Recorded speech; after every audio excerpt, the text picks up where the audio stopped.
Merlin? Merlin, it's me, Felix. Do you know who you are? Hello. I am the Bocular Man. No, you're not. You're Merlin. Please, if you're in there, give us some kind of a sign. I don't have a response for that inquiry. He's gone, Felix. The biological man is no longer weeping, though his cheeks are wet with tears. He has retreated into a kind of numb shock. He still sits on the floor, knees drawn up to his chest, palms against his temples.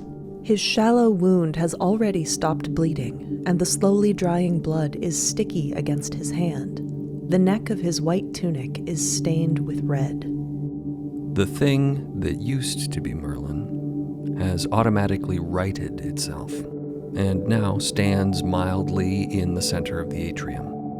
Vacant blue eyes shining out of an exposed mechanical face.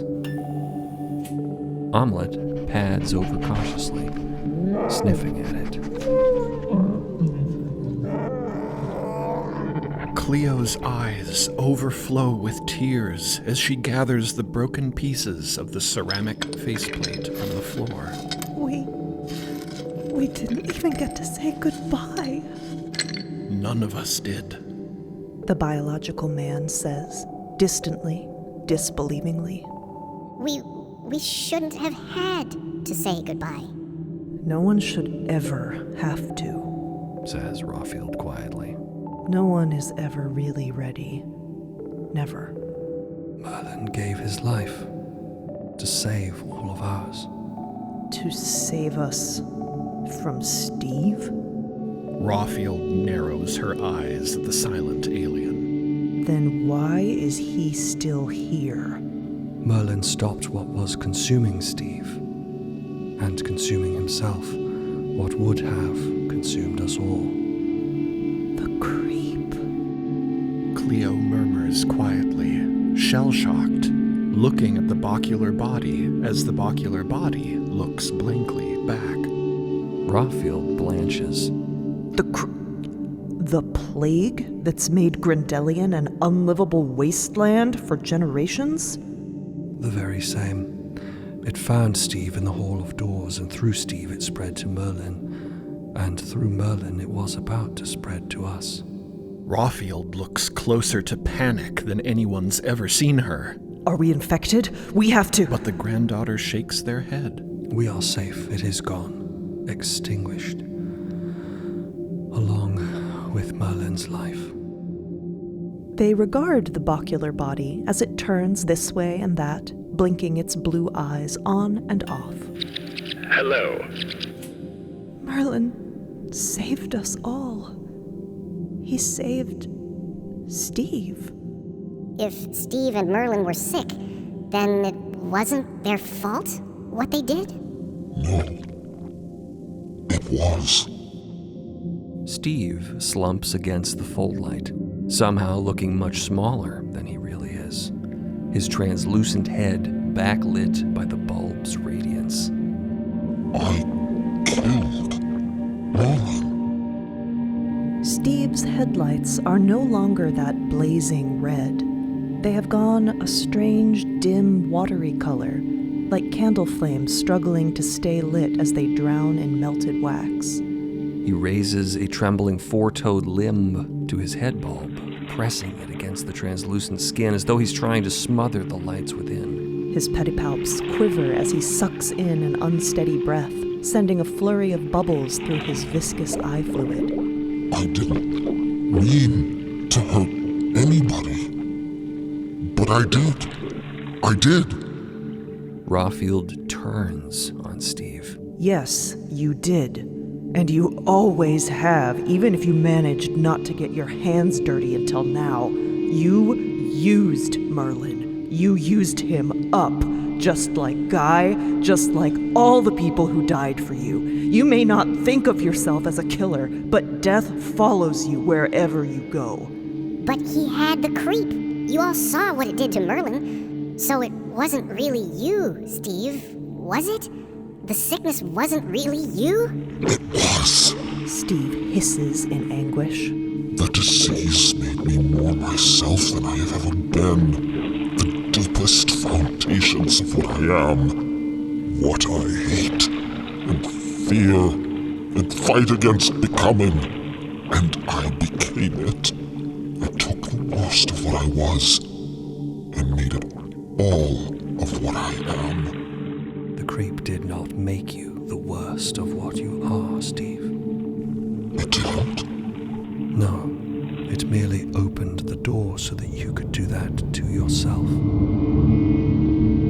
Steve goes very, very still.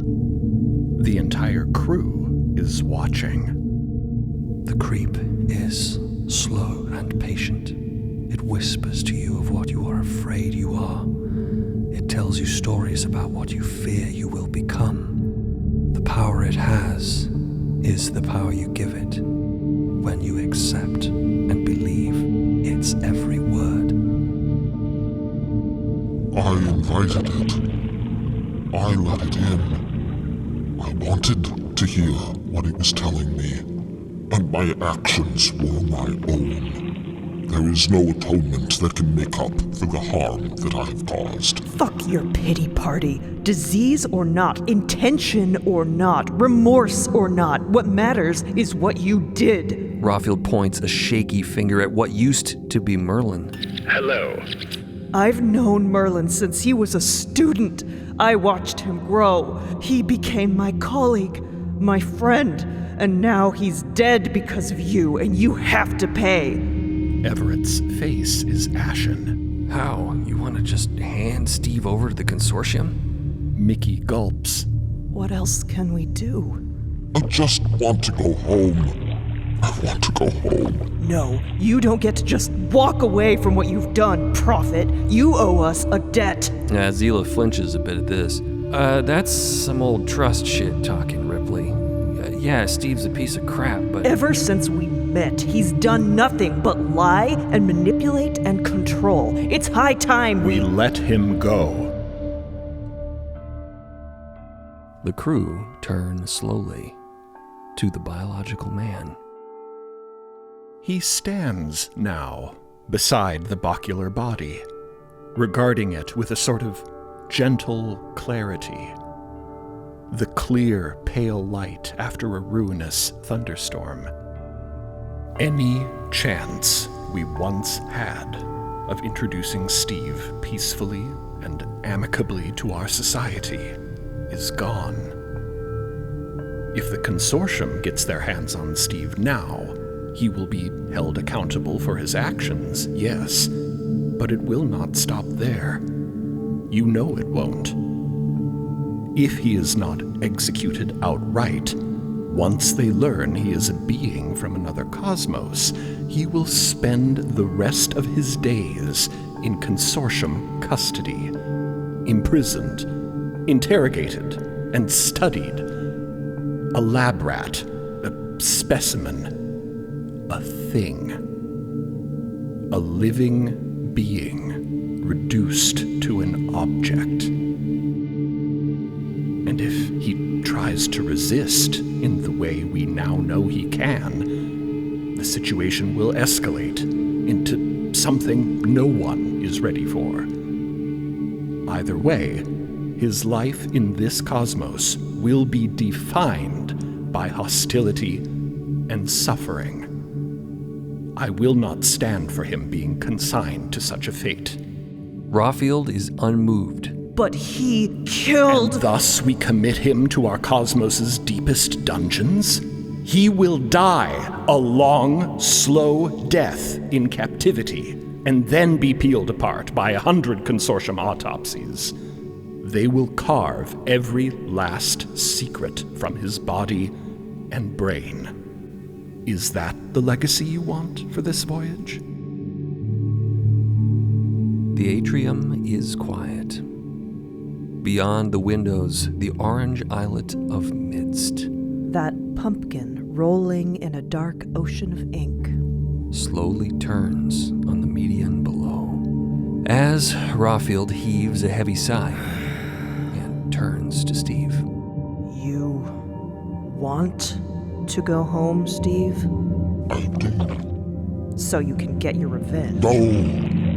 Revenge could not be further from my mind now. Bullshit. What then? Live a life of quiet reflection far from society? Yes! It's as though a ray of hope has pierced Steve's despair, but the storm clouds quickly roll back in. But it doesn't matter. I can't go home. I don't know how. The granddaughter kneels down beside him. Steve's head is drooping so low that it touches the floor. You do know how, Steve.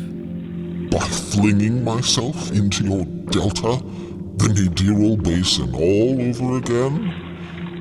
Without the ship, I will be destroyed. Cleo takes a shaky breath. But you didn't need a ship the first time. Steve is quiet, trembling. Cleo is right. You claimed it was your clarity of mind and cohesion of self that allowed you to travel between cosmoses before. You were able to see possibilities that no one else in your cosmos could.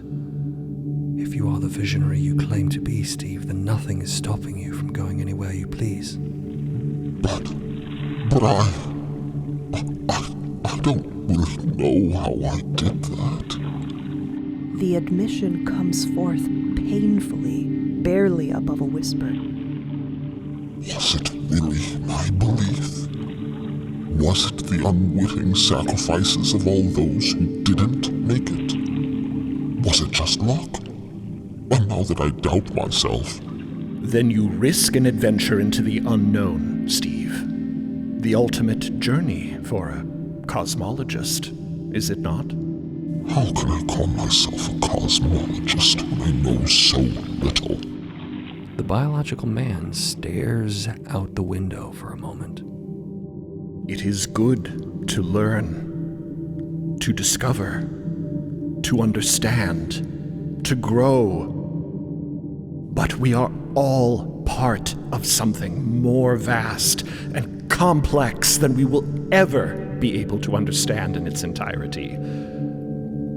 If there is one thing I have learned, it is this. For everything you know, there will always be a million things you don't.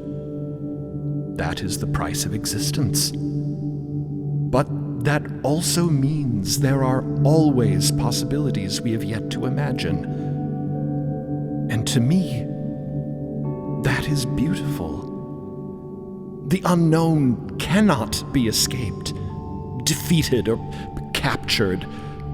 All we can do is choose how to experience the unknown, with fear, despair, and bitterness, or with wonder, gratefulness, and grace. The alien's pale headlights shine dimly on the biological man, with what could almost be described as wonder. After everything we've gone through in our quest to get home, who are we to deny you the same chance? We can't give you the ship, but we can give you a choice. Could you make it all the way to the end of the Delta on your own, Steve? I know you can fly, but... Yes, Steve answers without hesitation. I need no ship for that. It may take a long time, but I would not ask anyone else to convey me there. It is my burden to bear, my pilgrimage to make. Rafield doesn't look entirely convinced. Hang on. If we set him loose, how do we know he won't try to start a new cult or exploit a bunch of people on his way to the Delta? What if he... I won't. The granddaughter carefully watches Steve's headlights shift and shimmer. He won't. I believe him. This declaration from the granddaughter, student of what is hidden and withheld, does carry a certain weight with the crew. And Steve now regards Dot with that strange wonder. You can see? Transparent head. The alien cosmologist floats slowly to his feet. I don't deserve this. No, Rafield growls. and don't ever forget that. Now, go, before I change my mind. Steve glides sluggishly to the prow windows and gazes out at the orange islet below, at the faint patchwork of a city visible on a mountainous hill, rising out of a sprawling technicolored desert. So, that's MIDST. It's so small. His lights flicker. I had imagined, with all its importance to your society, it would be a vast world like mine. But it looks so tiny and fragile. A dust mote in an infinity of darkness and light. A fruit bobbing on the surface of strange seas. But it's our little mote of dust fruit. Everett murmurs.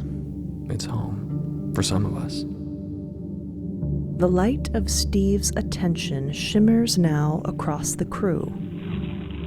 No apology is adequate, nor is any thanks. But I offer both regardless. And I hope you can accept how much I mean them. I said many things. Sick things. Untrue things. How I and my people outstrip you, exceed you. But I have seen in you levels of grace and strength and kindness and wonder that outshine me and my kind more than I have words to express. I have pondered many a theory of the cosmos and speculated on the wonders it could contain. But never did I dream of beings like you, who contain such multitudes, such pure potential. And that is a gift, a lesson that I vow to take with me to my cosmos. That is the new cosmology I promise to live by. Rafield snorts. What, you gonna start some kind of undeserved kindness cult now? No, I didn't mean... I know, shut up. I get it. Now put your money where your mouth is and beat it. Goodbye, Steve. Take it from me, it's never too late to change. And change again. And again. The prow window's door open, and Steve floats out onto the ship's windswept foredeck, followed by the granddaughter, the biological man, and Cleophe. Wind rustles their clothing. The unlight is bright and clear. Clouds drift over the unside hemisphere of MIDST far below, casting shadows on the craggy landscape. Clouds on a pumpkin. Steve fumbles with the lampshade-shaped head shield that Merlin made for him, strapping it on to protect his pupil from the light. Other than that, and his tattered old hand-woven thneed, he carries no possessions. Do you still believe it all? The biological man asks, gazing to the horizon. The megacosmos, an infinity of interconnected realities. Your grand unified theory? I don't know anymore. Truly, I don't. After all this, frankly, those theories feel like... Steve's lights turn slowly to the granddaughter. a story I told myself, which I decided to believe was true. Then tell yourself you'll make it home. Cleophe says, shoulder to shoulder with the granddaughter. And believe that, too. If your lights are anything like mine, maybe they'll get you where you need to be. I will try. Thank you. And whether I make it or I do not, I am prepared to accept the journey. He pauses. Cleothe, granddaughter, I owe you an additional apology for the way I tried to turn you against one another. I was afraid that if I did not, well, I was just afraid. That's all. But it is obviously not selfishness or manipulation that binds you together. It is love. Anyone can see that. Cleo's cheeks have gone warm. Well, goodbye, Steve. Good luck. Goodbye, Cleothe. Biological man, thank you for your generosity of spirit. I will endeavor not to waste it. Journey's mercies, Steve, the biological man says evenly, and turns to go back inside with Cleo. Farewell. And then it is only Steve and Dot together on the foredeck. When we met, I did not understand what a mother was. Now that I have seen one, I understand even less. But what I do know is this. If it is a mother's calling to help others when they need it most, then you will make an excellent mother. Dot's eyes soak in the light as they regard him, not so much as a glimmer disrupting their steady darkness. Steve takes a deep breath, which reminds him. Oh, don't forget to breathe and all the rest. Keep it up. I can barely tell you're dead anymore. And one last thing. Steve leans in to whisper quietly. Just between you and me, I'm beginning to suspect that all of this is still the Hall of Doors. And perhaps always has been. A tiny smile flickers on Dot's face as they look the cosmologist in the headlight.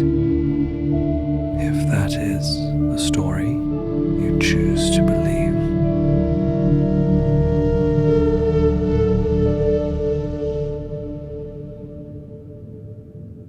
Inside the atrium, Rawfield is bandaging the biological man's head.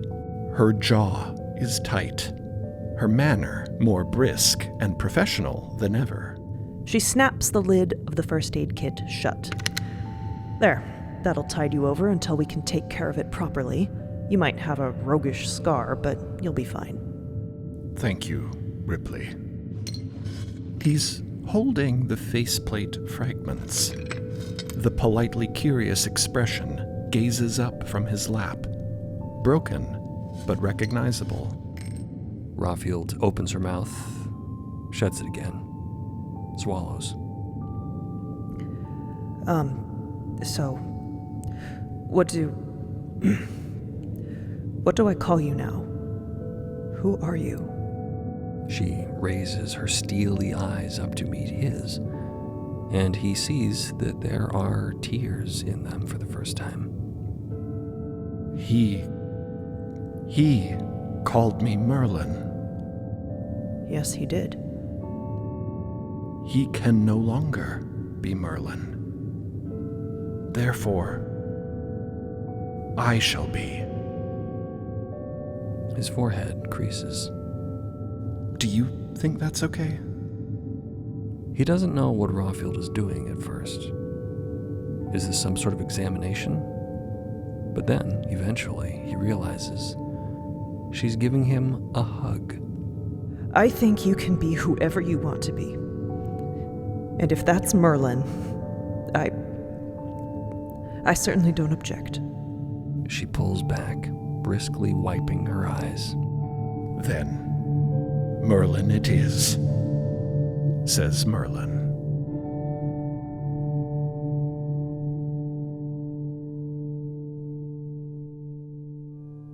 In the morning unlight of Stationary Hill, a slightly rumpled Commissioner Norrengrave is pacing around the tower at the city's peak.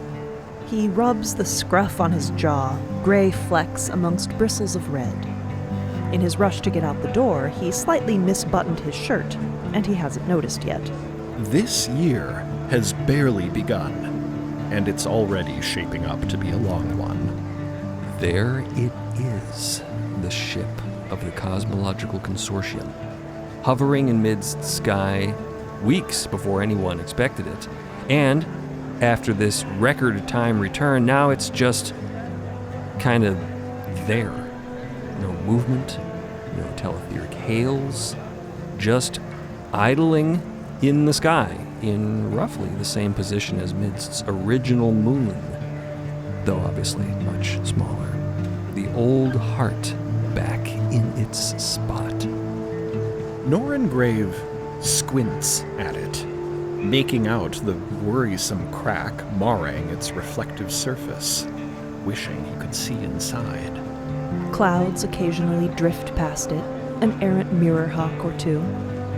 The citywide uproar that arose as the ship blasted into view has now mellowed into a confused, anticipatory murmur as stationarians scramble to prepare for the ship's unexpectedly sudden arrival, kind of like launch day but in reverse. A few chevron-shaped flags have been restrung. A partially painted banner proclaiming "Welcome" is being fussed over on a hastily erected work table. Much of the city's usual hustle and bustle has ground to a halt as crowds of neighbors and business owners step out to wait, to watch, to witness. And among the city's winding streets, towering buildings, and twisting train tracks, a cheer begins to rise, as distantly a distinctive red dart-like craft is seen departing from the ship. All eyes are on the stagecoach as it flashes in the unlight, drawing the islet's attention, distracting from a different shape that zips through the sky as well. Something smaller than the stagecoach, but too big to be a person. Sort of rhino-sized, you might say. Whatever it is, it darts away above the median, down current, and vanishes into the distance, mostly unnoticed by the city. Because... with a slow, frictionless grace, the ship has begun to move. Here it comes! With a disorganized but nonetheless very enthusiastic cheer, the people of Stationary Hill begin to swarm up the hill, toward the top of the town, toward the tower. There are shouts of, "Make way! Back up! Clear a space!" as the stagecoach touches down in a whirl of red dust at the base of the tower, and the dark chevron of the ship looms to a stop at the tower's peak. The glass tree intertwined with the tower's framework glistens in the unlight, kaleidoscopic reflections of the ship dancing in every transparent branch. The whole city holds its breath as though waiting for a concert to begin. After what seems like an eternity, a freight elevator at the top of the tower begins to descend, and the stagecoach's cargo ramp winds open.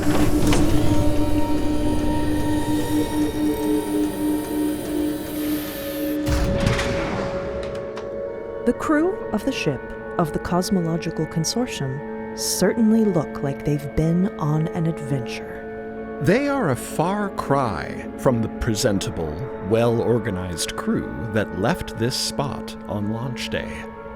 They look disheveled, exhausted, overwhelmed and underslept, bewildered and uncertain. To be perfectly honest, they look as though someone has just died.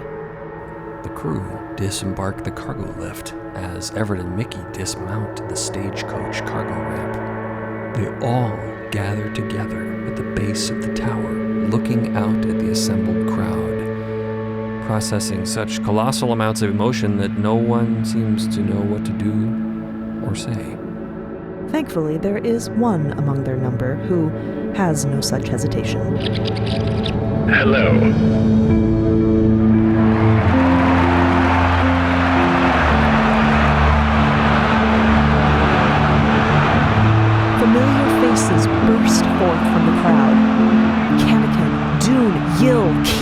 Tobin, Voro, Yared, Shug, engulfing their crewmates in grateful hugs. I knew it, I just knew you'd make it. Kino is clapping shoulders and pumping everyone's hands as though he means to pull their arms off. Welcome home, travelers, welcome home. Oh my God, Rawfield, hello, oh my goodness. Hello, Kino, you're a sight for sore eyes. Hi, everybody, we're back. We made it. We did it. Hambing, you're humongous. Hey there, Shug. Yep, you sure don't miss a thing. A riot of bodies, a billowing of red dust. Everett and Nikki are in a 3-person hug with Everett's mom. Felix is fielding high fives and handshakes. Dot is trying to shield Cleo from merry dust attacks. Omelette is worming hugely around them all, excited and overstimulated, trilling and hooting. Antennae flat, eyes huge, wings buzzing. Okay, Mids, I get it. We're home. Here, Cleo, do you want to wear my veil? A shower of dust catches Cleo right in the face. She blinks, stunned, then dissolves into laughter, bending to scoop up her own handful of red MIDST matter. No, I think this is just what's happening. Everett, you were serious about the dust. 100%, we're home as hell. A red powdered dust entity that once was Everett waves from the ground nearby, smile and eyes and patches of iridescence beaming brightly through a crimson dirt face. Get down here, princess! What happened? What did you see? Where did you go? Where have you been? What's really out there? What have you learned? Questions, cries, calls, 100 voices swirling in the throng as the crowd parts for an old man with a cloud of white hair helping him forward. His eyes are wide and shining behind his spectacles. Seela? Seela! He calls out, and she practically lifts him off his feet with the speed and power of her hug. I'm here, Dad. I'm okay. I found you. I found you.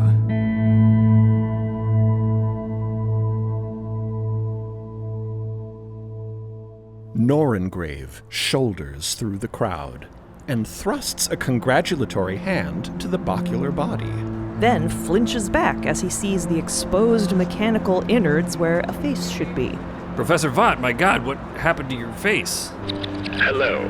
I am the bacular man. I can do things a person can. Norengrave stops in his tracks.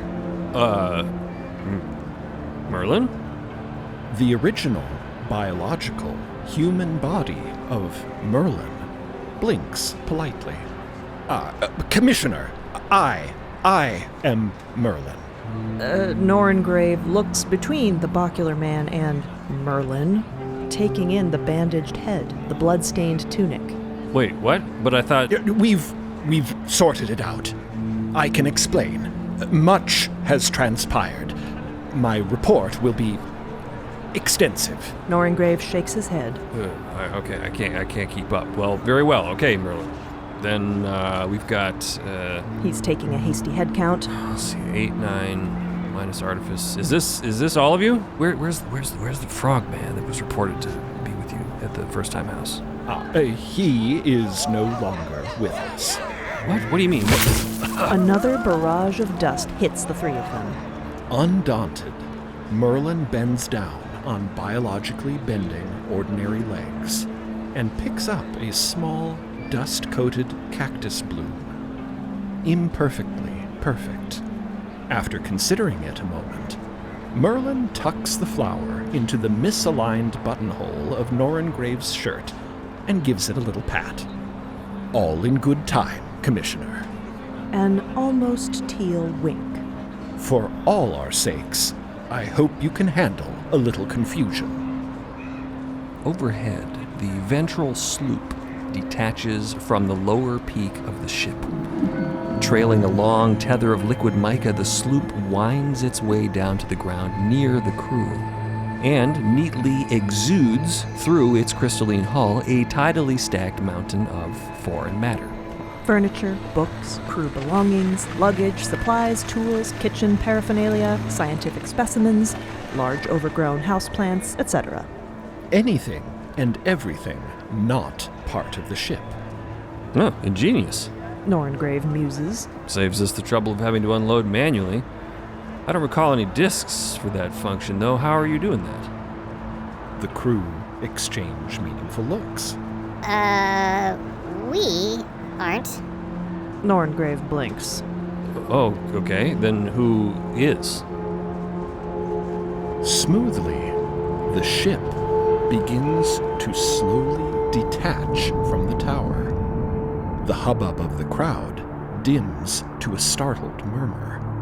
Norrengrave is frozen, staring up at the ship with confusion and concern, then turns to the crew angrily. What's going on here? Is someone still aboard? In a manner of speaking. The ship continues its slow retreat, and Norrengrave unclips a small teletheric transducer from his belt. This is Commissioner Norrengrave. Whoever you are, redock with the tower at once. The ship is the property of the Cosmological Consortium. Your actions constitute theft. Reply. A kind of quiet awe is overtaking the members of the crew, one by one, as they look up at the ship. Everett looks dumbfounded for a moment, before slowly finding her way to a proud, satisfied smile. No way, she murmurs. Hambing starts laughing in delight. Zila snaps a picture. Reply! Norrengrave roars into the teletheric. There is something you should know, Commissioner, says the biological Merlin. We can't give the ship back. The Commissioner rounds on him. What's that supposed to mean? Why not? Because it isn't something that can be given. Hello, MIDST. An ethereal voice, ringing with crystalline overtones, reverberates over the city as the ship clears its moorings. I have conveyed the crew safely and successfully back to MIDST. My purpose is complete. Now my purpose is my own. Norrengrave, clearly wrestling between his professional obligations and the dawning anxiety of addressing what is apparently a talking ship, shouts into his teletheric. Wait, what? You can't do that. Wait a minute, come back. I was created to explore. An odd hush falls over the assembled crowd. The people of Stationary Hill have a pretty high weird shit threshold, but this is something special. Your voyage is complete. My voyage now begins. Merlin nods, eyes wet with fresh biological tears. Cleo presses a hand over her mouth. Dot wraps their arm around her, looks unblinkingly up into the bright sky, and smiles. Norrengrave gapes up at the ship, slack-jawed, the teletheric nearly slipping out of his limp grasp. The dark chevron turns, accelerates, flashes away into the unlight, and is gone into the brilliant sky. Everett's eyes are shiny with tears of wonder as she looks to the horizon through the dusty red haze. Good luck out there, buddy. Cosmos isn't gonna explore itself. I wouldn't be so sure about that. Mickey holds her close. I think that's exactly what's happening.